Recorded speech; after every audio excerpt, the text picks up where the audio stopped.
owe loyalty not to a president or a party, but to the Constitution of the United States.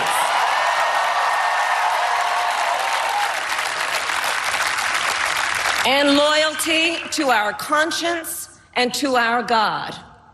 My allegiance to all three is why I am here to say, while I concede this election, I do not concede the fight that fueled this campaign.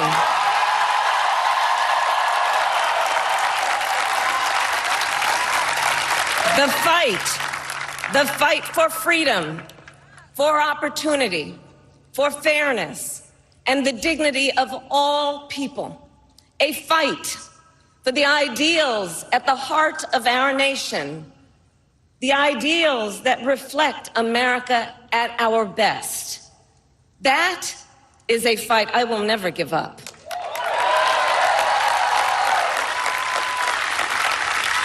I will never give up the fight for a future where Americans can pursue their dreams, ambitions, and aspirations, where the women of America have the freedom to make decisions about their own body and not have their government telling them what to do. We will never give up the fight to protect our schools and our streets from gun violence. And America, we will never give up the fight for our democracy, for the rule of law, for equal justice, and for the sacred idea that every one of us, no matter who we are or where we start out, has certain fundamental rights and freedoms that must be respected and upheld.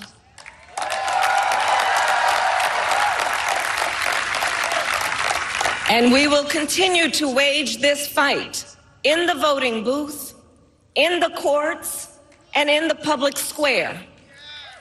And we will also wage it in quieter ways, in how we live our lives, by treating one another with kindness and respect, by looking in the face of a stranger and seeing a neighbor, by always using our strength to lift people up, to fight for the dignity that all people deserve. The fight for our freedom will take hard work, but like I always say, we like hard work. Hard work is good work. Hard work can be joyful work. And the fight for our country is always worth it. It is always worth it.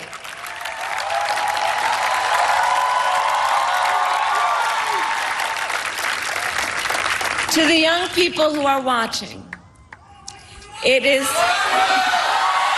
I love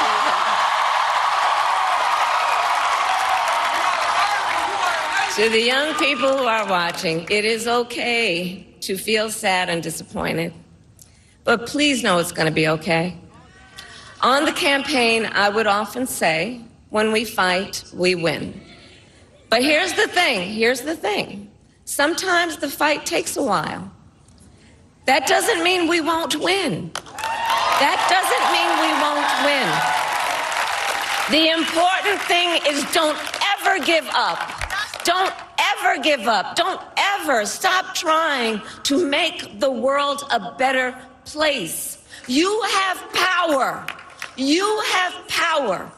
And don't you ever listen when anyone tells you something is impossible because it has never been done before.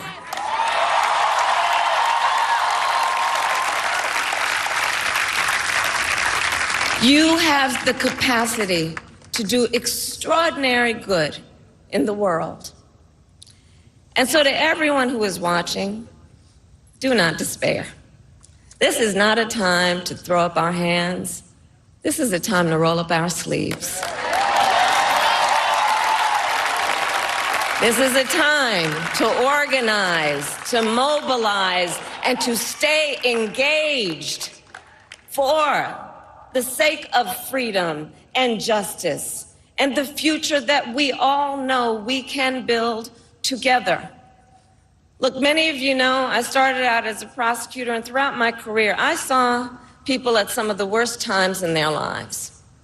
People who had suffered great harm and great pain, and yet found within themselves the strength and the courage and the resolve to take the stand, to take a stand, to fight for justice, to fight for themselves, to fight for others. So let their courage be our inspiration. Let their determination be our charge. And I'll close with this. There's an adage an historian once called a law of history, true of every society across the ages. The adage is, only when it is dark enough can you see the stars. I know many people feel like we are entering a dark time, but for the benefit of us all, I hope that is not the case. But here's the thing, America, if it is, let us fill the sky with the light of a brilliant, brilliant billion of stars. The light of optimism, of faith, of truth, and service.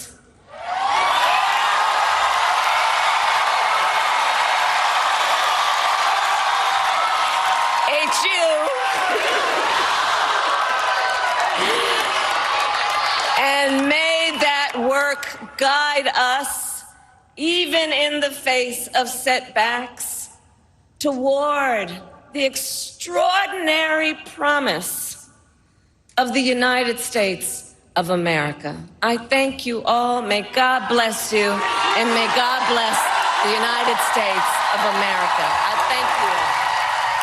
Vice President Kamala Harris at Howard University, likely the most difficult speech of her career.